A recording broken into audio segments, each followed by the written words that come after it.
माता की जिंदाबाद।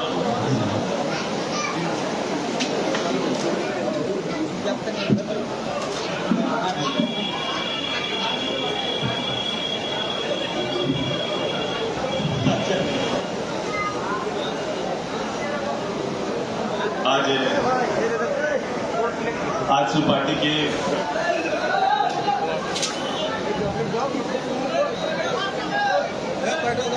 राजमहल लोकसभा स्तरीय कार्यकर्ता सम्मेलन में इस सम्मेलन की अध्यक्षता कर रहे आदरणीय हमारे जिलाध्यक्ष, मंच में हमारे साथ पार्टी के प्रमुख प्रवक्ता आदरणीय डॉक्टर देशरथ भगत जी, मंच में आपके लोकप्रिय नेता, आप सभी को चाहने वाले,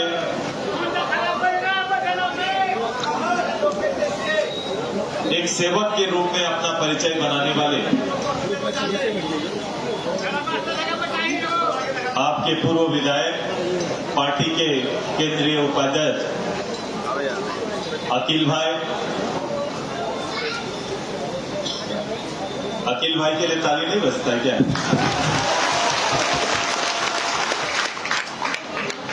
मंच में इस कार्यक्रम में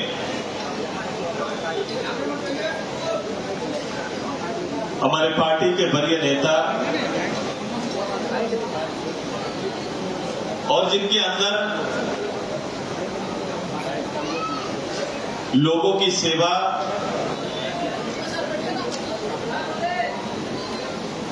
और इसके साथ साथ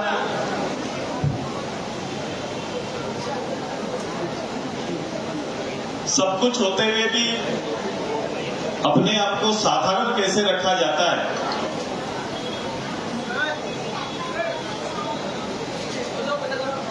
इतनी क्षमता, इतनी ताकत रखने वाले आप सभी के लोकप्रिय एमपी राजा साहब का भी हार्दिक स्वागत है, अभिनंदन है। मैं अभिनंदन करता हूं अपने दल के वरीय नेता और लगातार जामताड़ा में संघर्ष कर रहे तरुण गुप्ता जी का, जो पार्टी के केंद्रीय नेता हैं, इनका भी हार्दिक स्वागत है, अभिनंदन है। हम तरुण भाई से कहेंगे थोड़ा खड़े हो जाएंगे तो सब पहचान भी लेंगे आपको। मैं अपने नाला में उस विधानसभा में लगातार अपना काम और योगदान देने वाले मास्टर जी के नाम से परिचित है माधव बाबू का हार्दिक स्वागत है, अभिनंदन है। मैं स्वागत करता हूं हमारे आने वाली पीढ़ी और पीढ़ी के नेता के रूप में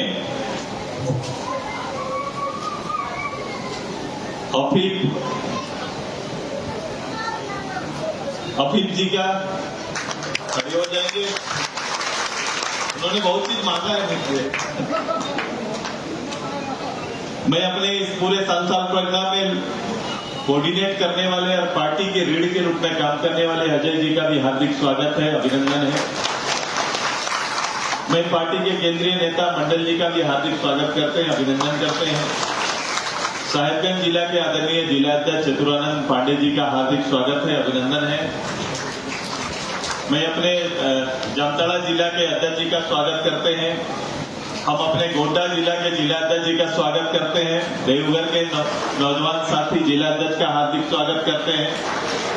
मैं पार्टी के सभी केंद्रीय नेता जो यहाँ पर हैं, पार्टी के सभी जिला के अलग अलग पदभार में आए हुए सभी दायित्ववान कार्यकर्ता पदाधिकारियों का, प्रखंड के पदाधिकारियों का, अगर ग्राम प्रभारी के रूप में अगर यह काम प्रारंभ हुआ है तो वहां तक के पदाधिकारी, महिला पदाधिकारी और उसके साथ साथ प्रेस मीडिया के सभी साथियों का हार्दिक स्वागत, अभिनंदन करते हुए सभी को जोहार।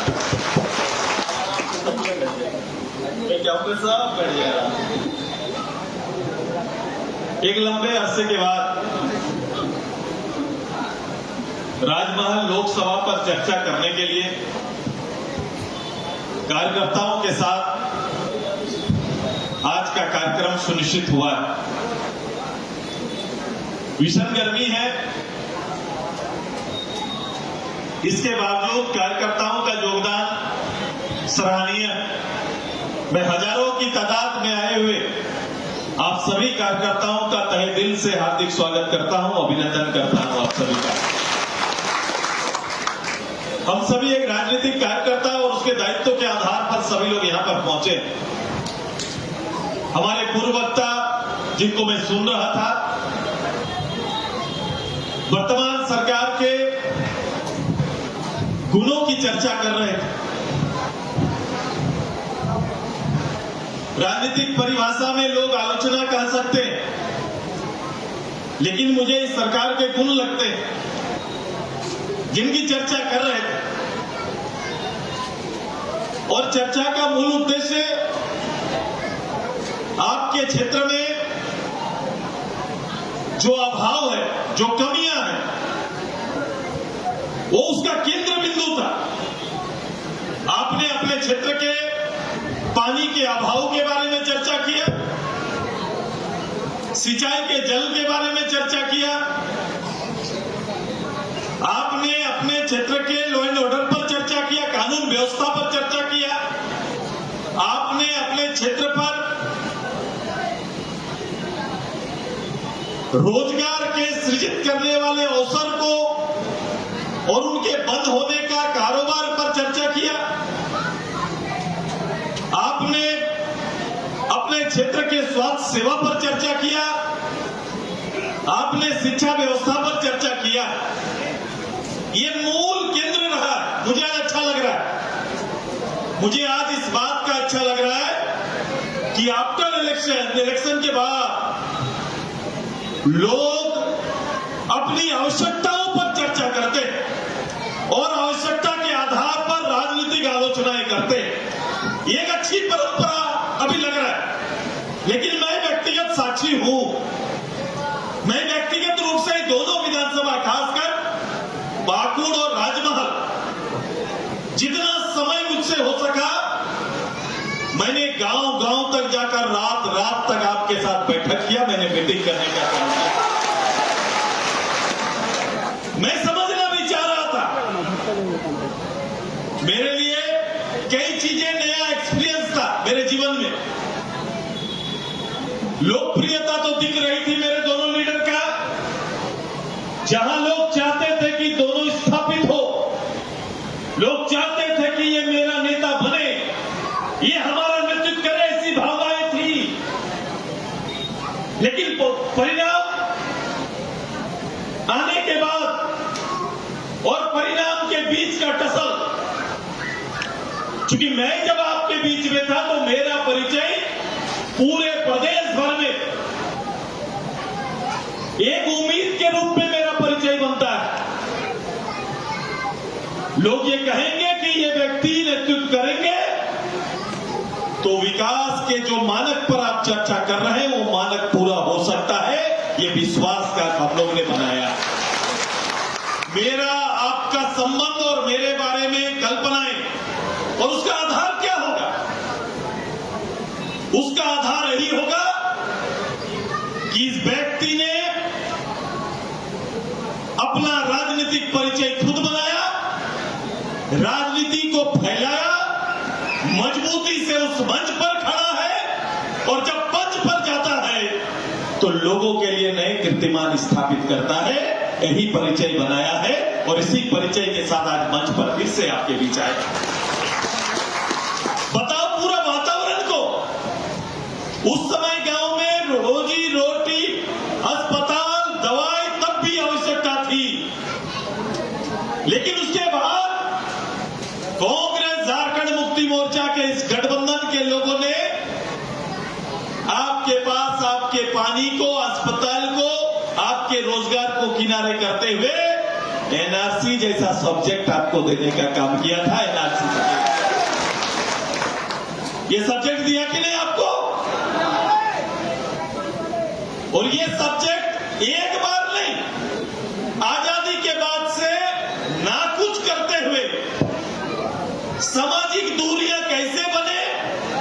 लोगों को कैसे सामाजिक रूप से अलग रखा जाए, भावनात्मक रूप से तैयार किया जाए, वो इसकी कला कांग्रेस झारखंड मुक्ति मोर्चा जानते हैं और आपके बेसिक जरूरतों को किनारे रख दिया और आपको उलझाने का काम हर चुनाव से पहले ऐसे ही कोई तरकीब अपनाते हैं और वो तरकीब के माध्यम से फिर से जिंदाबाद होकर वापस सरकार पे बैठ जाते हैं। ये उनका फंडा है, यही उनका तरीका है। और जो सेवक है वो घर में बैठ जाते हैं और फिर आप 5 साल तक उम्मीद पर काम करना प्रारंभ करते हैं और ऐसे ही फिर से मंच का आप इंतजार करते हैं। यही सच्चाई है ना, है कि नहीं बताइए? ये पूरी राजनीतिक कहानी है। लोग चाहते थे लेकिन नहीं कर पाए, क्योंकि उसको बहकाने का तरीका ढूंढ लिया जाता है। तो मुझे पूछा जा रहा था मेरा छोटा कि यहां से 24 घंटा बिजली का गारंटी,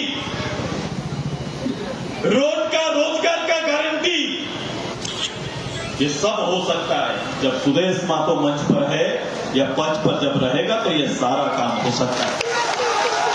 सुदेश महतो जिंदाबाद। आपकी तकलीफ मेरे लिए कहानी है और मैं ऐसी ही कहानी को सुनकर बड़ा होकर बना के सामने रखा हूं। मैं प्रस्तुत करता हूं, मैंने उदाहरण तैयार किया है, मैंने आपको उदाहरण दिया है। मेरे दल के नेता नहीं थे, मेरे दल के नेता अकील साहब नहीं थे जब मैं गुमानी आया था। आजकल राजनीति लोग दल के आधार पर सोचते हैं। सुदेश महतो ने गुमानी जब आए तो दल के आधार पर नहीं, जरूरत के आधार पर निर्णय लिया था। मेरे एनडीए, मेरे साथी की आलोचना का पात्र हम बने, लेकिन मैंने आपकी जरूरत पर केंद्र किया और मैंने राजधर्म निभाते हुए सबसे पहले 100 करोड़ का पैकेज आपके यहां लाकर पूल से लेकर अन्य सारी योजना बनाने का काम किया था कि नहीं किया था? बताओ, आए थे कि नहीं और करके गए थे कि नहीं? इन्होंने जो मांगा मैंने वो देने का काम किया, चूंकि वहां मुझे लगा कि ये लोगों की जरूरत है और मैं अगर देने लायक हूं तो मुझे देना चाहिए और मैंने आपकी सेवा करने का काम किया। आज के दिन में किसी में इतना बड़ा कलेजा है क्या? ऐसा काम करेंगे क्या? कोई करेंगे क्या? कोई विपक्ष के नेता के क्षेत्र में जाके वहां के विकास की आवश्यकताओं को कितना चाहिए बात करेंगे और सीधे पैकेज बनाकर देने का ऐसा होगा क्या? किसी में इतना बड़ा है क्या ताकत? अब कहां राजधर्म कहां रह गया? आज राजधर्म कहां रह गया? तो लोग अपना अपना आप देख के काम करते हैं। मैं आज उसी जमीर को जगाने के लिए आपके बीच आया हूं। ये सब हो सकता है, वो गारंटी भी हो सकता है, लेकिन एक गारंटी मुझे भी चाहिए। ये मेरी ओर देख के मुस्कुराए थे, मैंने कहा था जो पूछना है पूछ लो। मैं भी इधर देख रहा हूं और आपको भी देख रहा हूं। मैं भी कुछ गारंटी ले लूं आपसे।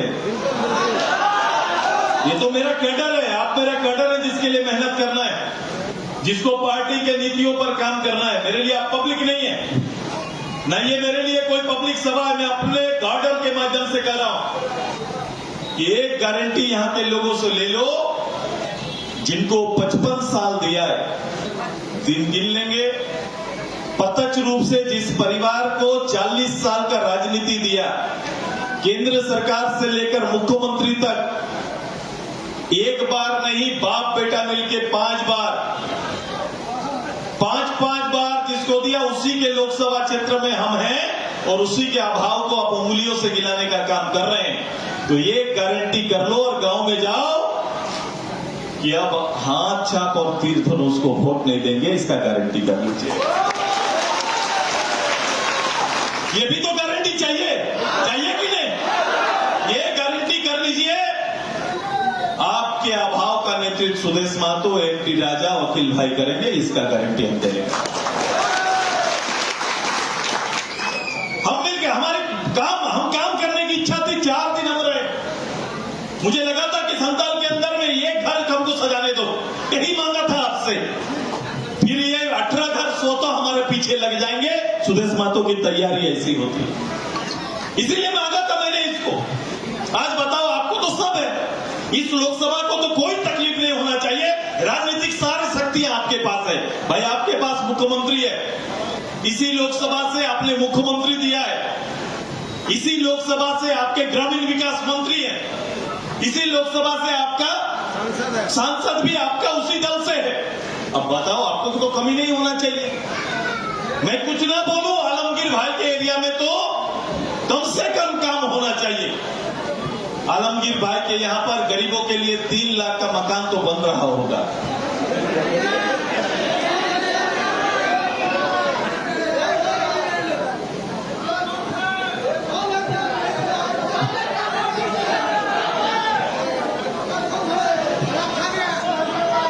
क्या बात करते हैं आप? आपने विधानसभा और पार्टियों का घोषणा पत्र नहीं पढ़ा था क्या?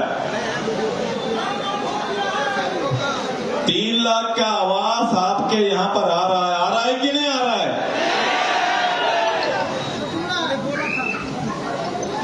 नहीं बन रहा है।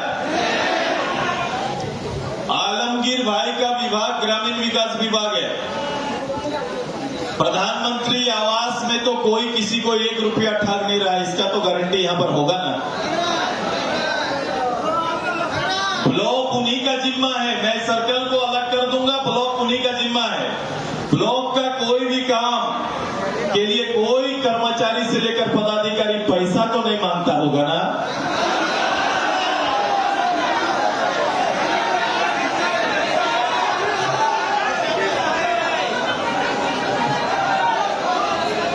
मनरेगा में तो पैसा नहीं ना मांगा जाता है,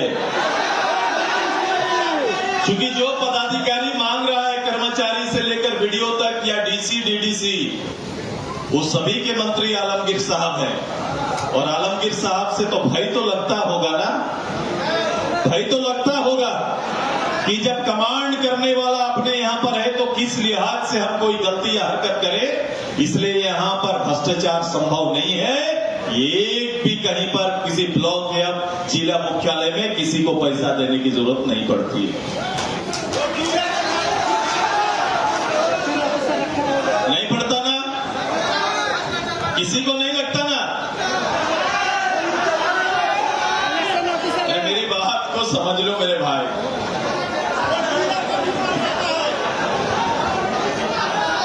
मैं गलत बोल रहा हूं,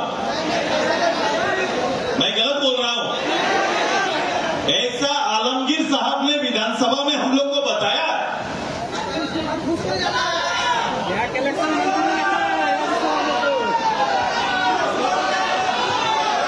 आप अपना मंत्री को बदनाम कर रहे हैं।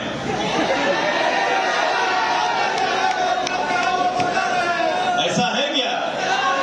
बदनाम कर रहे हैं आप, गलत बात बोल रहे हैं आप लोग।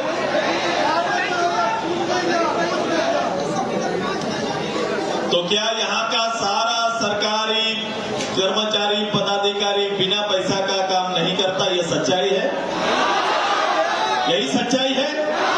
इस मुख्यमंत्री के लोकसभा में यह सब चल रहा है। अखबार में आया था, मैं नहीं बोलता, मैं आरोप नहीं लगाता, मैं आरोप नहीं लगाता, मैं केवल गारंटी पर बात करता हूं। मनरेगा गारंटी रोजगार योजना, दैनिक भोगी के जितना रोजगार का जितना पेमेंट है उतना मनरेगा में मिल रहा है क्या? मनरेगा का पेमेंट बराबर किया क्या? इसी सरकार ने कहा था कि दैनिक भोगी का जो पेमेंट होगा वो हम उसी तरह से तर्ज पर करेंगे। ऐसा हो रहा है आपके यहां पर? 300 रुपया एक दिन का रोजगार गारंटी में पैसा आता है क्या? नहीं आता, आता ही नहीं है। यार मैं बहुत दूसरा सपना देख के आया था, आप लोग सब उल्टा करते हैं भाई। इस क्षेत्र में विद्यालय में टीचर है ना, 3.5 साल से सरकार रोज बहाली कर रही है, पता है ना आपको? अखबारों में तो रोज छपता है, अखबारों में हम गिन नहीं पाते हैं। रोज वैकेंसी है भाई साहब, आप बोलते हैं टीचर नहीं है।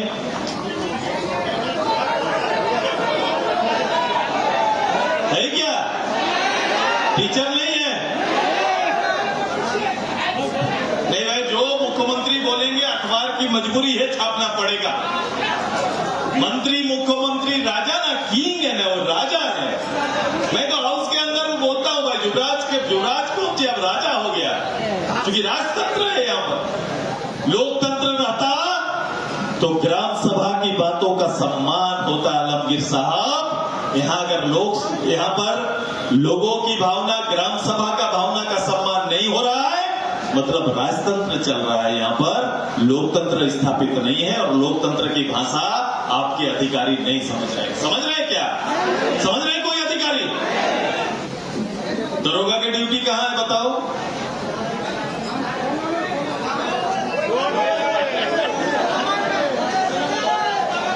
गांव की किसी घटना के लिए उनके पास समय है क्या?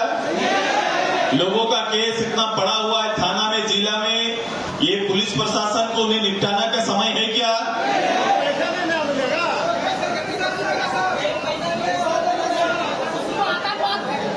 सर्कल ऑफिसर का काम क्या रह गया? मोटेशन का काम चल रहा है, रसीद कट रहा है क्या? इसका जमीन उसके खाते में चढ़ रहा है क्या? यही तो चल रहा है। एक डिसमिल जमीन रजिस्ट्री करने का से लेकर मोटेशन तक का तय है, कितना लगेगा ये तय है कि नहीं तय है? ये अराजकता का स्थिति है। जितना गिनेंगे, मैं कुछ नहीं, मैं केवल शासन पर और कमिटमेंट पर बात कर रहा हूं। अधिकतर नौजवान साथी आए हैं, उन्होंने कहा था कि हमारा प्रदेश आएगा, स्थानीय नीति नियोजन नीति बनाएंगे। बन गया क्या? स्थानीय नीति नियोजन नीति बन गया क्या? अगर नौकरी नहीं दे पाए तो 5,000 7,000 रुपया का तो स्टाइपेंड मिल रहा है ना आप सभी लोगों को? नहीं मिल रहा है? नौकरी क्या मिला? एक भी काम। इनको पीड़ा नहीं है, आपको ये लगता है ये सब्जेक्ट है, ये हमें दुखी करता है ये विषय। राजनेताओं के आंख में पानी होना चाहिए। अगर इतनी गंभीर परिस्थिति के बाद भी इनकी आंख में पानी नहीं है, तो ये गंभीर राजनेता आपके सेवक कभी नहीं हो सकते, ये सेवा नहीं कर सकते, इनकी जिम्मेदारी नहीं उठा सकते। ये केवल अवसर का लाभ लेते हैं। अवसर जो मैंने बताया, जो कैसे समाज को तोड़ के रखा जाता है, वो मंत्र सीख के आते हैं और हम बकाम में चले जाते हैं। अब ये पूरे कैडर को, आपको अपनी सरकार, अपना नेतृत्व लाने की तैयारी करना। मैं बार बार बोलता हूं, देखो शुरुआत में जब इस राज्य में सरकारी लंबी नहीं चल रही थी, जब हम लोग थे, तो 12 महीने का, 14 महीने का, 22 महीने की सरकारें बन रही थी। तो पूरे राज्य भर में एक बात और चर्चा हुआ कि भाई 5 साल का गवर्नमेंट आना चाहिए तो जाके विकास होगा। चर्चा हुई थी कि नहीं? क्योंकि 5 साल गवर्नमेंट नहीं आ रहा है, इसलिए विकास नहीं हो रहा है। पिछले 2 बार से 5 साल का बहुमत पब्लिक ने ये भी देख लिया कि नहीं? 5 साल का आ गया, फिर भी आज दिक्कत है। ये दिक्कत इसलिए है क्योंकि अब दल चुनते हैं। दल मत चुनिए, नेता चुनने का काम करिए। जिस नेता में ताकत होगा, क्षमता होगा, उसको चुनिए। क्योंकि दल और चुनने और बहुमत के बाद नेतृत्व साफ नहीं करता कोई दल कि कौन उसका नेतृत्व करेगा, ये स्पष्ट रहता नहीं है। उससे जनता ठगा जाता है। जिनमें करने की कुवत हो उसको चुन के लाइए। अगर अकील भाई में ताकत हो तो अकील भाई को चुन के लाइए। कल मत देखिए, ये तय करिए कि अकील भाई मेरा नेतृत्व करेगा। पार्टी को इस स्तर में तैयारी करना होगा। मैं आज टटोलने आया हूं, मैं सुन रहा था पाकुड़ लोकसभा का हाल, वहां के नेतृत्व का हाल, वहां के राजनेताओं का हाल। 3 साल में जब आया, सरकार का 1000 दिन पूरा, सरकार का 1000 दिन पूरा, एक बड़ा सा 1 पेज का सरकार ने छपवाया था। उसी दिन आया था साहेबगंज को लेकर कि साहेबगंज में 1000 करोड़ का गोलमाल। अब किस चीज का था? ये दोनों एक साथ चढ़ा था। 1000 दिन में सरकार एक जिले में 1000 करोड़ रुपया का गबन का न्यूज आया था। तो ये आपके लिए तो ताज है। ताज है क्या? ये अच्छी बात है क्या? ये अच्छा न्यूज था क्या मेरे जिले के लिए? ये ताज नहीं, शर्मसार करने वाला न्यूज था। न्यूज था कि नहीं? न्यूज था। 3 साल में सरकार ने सरकारी रूप से यहाँ के धन संपदा को लूटने का काम किया है, यहाँ के जमीन की ताकत को, क्षमता को कमजोर करने का काम किया है। सरकारी कोई पदाधिकारी का सेवा में मन नहीं लगता, क्योंकि सेवा का नया परिभाषा इन लोगों ने दे दिया है। और इस 40 साल में इस क्षेत्र का प्रत्यक्ष रूप से शासन करते हुए यहाँ का राजनीतिक, सामाजिक और आर्थिक गुलामी करके पूरे संथाल को रखा है। यही आज तक हमारे लोगों को मिला है कि नहीं बताइए? राजनीतिक गुलामी, सामाजिक गुलामी और आर्थिक गुलामी का दौर अभी चल रहा है कि नहीं चल रहा है बताइए? तो क्या करना चाहिए हम लोग को? क्या करना चाहिए? आजसू पार्टी को करना क्या चाहिए? बांकुड़ के नौजवानों को क्या करना चाहिए? साहिबगंज के नौजवानों को क्या करना चाहिए? क्या दायित्व है राजनीतिक हमारा? हमारा राजनीतिक दायित्व है कि परिस्थितियों को बदलने के लिए नौजवानों को तैयार करना पड़ेगा, जनमत संग्रह करना पड़ेगा और जनमत के आधार पर नए लोगों को चुनाव जीत के सामने लाना पड़ेगा और वैसे लोग को लाना पड़ेगा जिसके हाथ में क्षमता हो, उसके हाथ में बागडोर देने की तैयारी करनी पड़ेगी। यही हमारा संकल्प होगा। करना चाहिए हम लोग को, थोड़ा हलचल मचाना चाहिए कि नहीं? मेहनत करेंगे आप सभी लोग? आप मेहनत करेंगे तो हम मैदान में रहेंगे, करेंगे ना? निराशा नहीं, आपका सपोर्ट मेरा आशा है। और हम लोग हमें कोई हड़बड़ी नहीं है, लेकिन मैं करके दिखाना चाहता हूं। मैं इस गरीबी के बीच में काम करना चाहता हूं। जिसके बगल में गंगा फल बहे उसको पानी का दिक्कत हो, ऐसा होने नहीं देंगे। गंगा का जल घर घर पहुंचेगा, ये तैयारी लोग करेंगे। ये तैयारी जिसके ताकत जमीन पर इतनी हो, एक भी बताओ, अगर बोकारो से जमशेदपुर इस सब को हटा दे तो एक इंडस्ट्री कहीं पर आया क्या? मुख्यमंत्री चाहते तो ये काम कर सकते थे कि नहीं? उनके लोगों की चिंता होती, रोजगार का चिंता होता तो कोई तो पहल करता। एक मुख्यमंत्री क्षमतावान होता है, पहले आए भाषण दिए, मुझे केंद्र की कोई जरूरत नहीं है, केंद्र सरकार की कोई जरूरत नहीं है, मैं अपने लोगों को हुनर से खिला दूंगा। अब बताओ, एक भी पहल हुआ क्या दोनों जिला में? हो भी नहीं सकता है। फ्री खाने का आदत जो लगा हुआ है, बिना काम किए हुए जिसको वरदान मिलेगा वो मेहनत करेगा क्या? तो आप तो वरदान दे रहे हैं, 50 साल से वरदान देते हैं ना। अब अपने घर में काम करने, अपने परिवार का अगर बेटा 18 साल का हो गया, घर में बैठा हुआ है, तो माँ बाप देने से पहले 4 बार बोलता है कुछ काम करो, होता है कि नहीं? और नहीं काम करने पर कम से कम माँ जब खाना देती है तो बोलती है तेरा बाप मेहनत करके ला दे रहा है और खाओ तुम, बोलती है कि नहीं? बोलो गांव में ये सुने व्यक्तिगत रूप से हर नौजवान सुनता है अपने माँ बाप से, सुनता है कि नहीं? अगर आप काम नहीं कर रहे हैं और आप योग्य हो गए तो माँ बाप का ताना देगी कि बूढ़ा बाप फट रहा है और आप खा रहे हैं, खाली आपको काम करना चाहिए। और बताओ, राजनीति में आप तो पीढ़ियों को सेवा कर रहे हैं जी। बाप का सेवा किया, अब बेटा का सेवा कर रहे हैं। पीढ़ी का सेवा करने में आप सभी लोग लगे हुए हैं। आपका बेटा का, बेटी का कौन सेवा करेगा, इसका चिंता करना प्रारंभ करें संतान प्रज्ञा, तब जाके आपका भला होगा। अपना सोचो, अपने परिवार का सोचो। ये जब आप तय कर लेंगे तब जाके ये काम पूरा हो सकता है। ये नहीं सोचिएगा तो राजा का सोचिएगा। इसलिए मैं बोला, ये राजतंत्र तो स्थापित कर रहे हैं आप सभी लोग। तोड़िएगा नहीं मिथ्या को, तोड़िएगा नहीं व्यवस्था को, तोड़िएगा ना भाई। जो काम करेगा उसको आशीर्वाद, जो काम ना करेगा उसको दुत्कारने का काम के लिए तैयार रहना पड़ेगा। ये तैयारी आप सभी करिए। लोकसभा में हमारा काम प्रारंभ होगा, हम लोग आएंगे, जुटेंगे, एक एक गांव तक संदेश पहुंचाइए। इस क्षेत्र के विकास के लिए 50 साल जो रहा, लेकिन आने वाला अच्छा करने के लिए एक एक कार्यकर्ता को मेहनत करना पड़ेगा।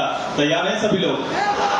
तो मुझे लगा 5 घंटा से आप लोग बैठे हैं, मैं तो क्या कैसे बधाई दूं समझ में नहीं आएगा। खड़ा हो जाओ सबको यार, खड़ा हो जाओ।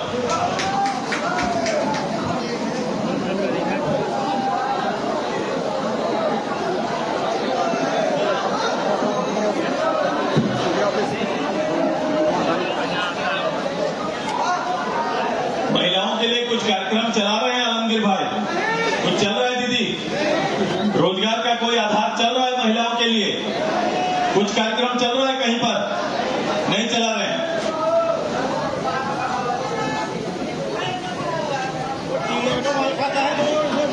কি বলছেন কি বলতে হবে হ্যাঁ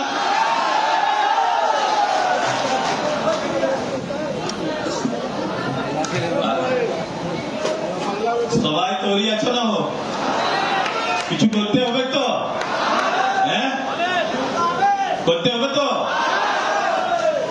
মেহনত করতে হবে কাজ করবো গরিবের নিয়ে সবাই মিলে চলো পানি পিলানা সবাইকে নিজের দিকে ধন্যবাদ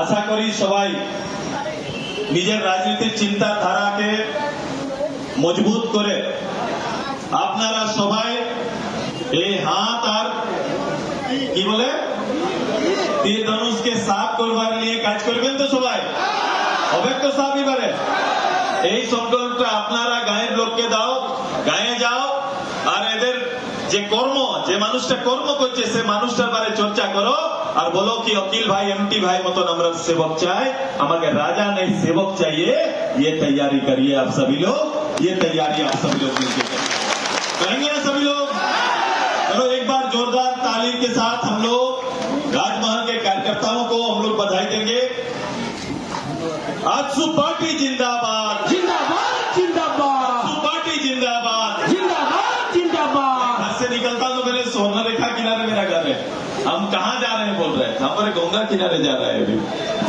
हमारे ई किनारे से वो किनारे तक आजसू का झंडा लहराएंगे यही मेरा संकल्प है और उसकी तैयारी करने के लिए कोई काम कठिन नहीं होता खाली काम करो मेहनत करो कोई टेम्परेचर रहे कोई नहीं जीत पकड़ो जीत है ना आपको बदलने का खाली मतदान रखो मैं आपके साथ हूं पूरा राज्य की दशा ऐसी ही है आओ इन राजाओं को अपने वास पर सुनिश्चित कर देंगे और आम लोगों का लोकतांत्रिक व्यवस्था स्थापित करेंगे जहां हर गरीब ये बोले कि मेरा शासन है ये बोलने का साहस और हिम्मत रखे ये तैयारी देने के लिए हम सब आएंगे आप सभी कार्यकर्ताओं को बधाई खेती बाड़ी का दिन है एक आध महीना आप थोड़ा व्यस्त रहेंगे मैं पार्टी कैडर को कुछ काम दूंगा लेकिन सितंबर से सुरेश मातो फिर से आपके विधानसभा ब्लॉक में आने का तैयारी करेगा हम विधानसभा में कार्यक्रम करने की तैयारी